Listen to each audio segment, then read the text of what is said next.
ആ എന്തോ ചോദിക്കാൻ വന്നില്ലേ?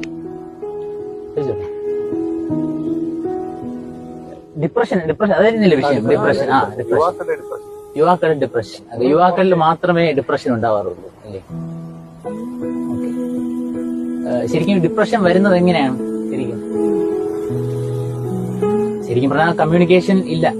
അത് പരസ്പരം രണ്ടുപേരും തമ്മിൽ കമ്മ്യൂണിക്കേഷൻ ഇല്ലാതെ വരുമ്പോഴാണ് ഡിപ്രഷൻ വരുന്നത്. ശരിക്കും പറഞ്ഞാൽ പരസ്പരം അങ്ങോട്ട് ആരെങ്കിലും തുറന്ന് പറഞ്ഞാലല്ലേ നമുക്ക് ബാക്കിയുള്ള ഒരാളുടെ കാര്യം നമുക്ക് മനസ്സിലാകും. ശരിക്കും അങ്ങനെ ഡിപ്രഷൻ മാറുള്ളൂ.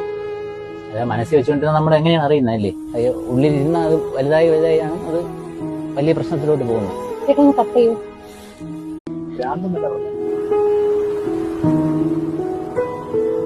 ആ എന്തോ ചോദിക്കാൻ വന്നില്ലേ?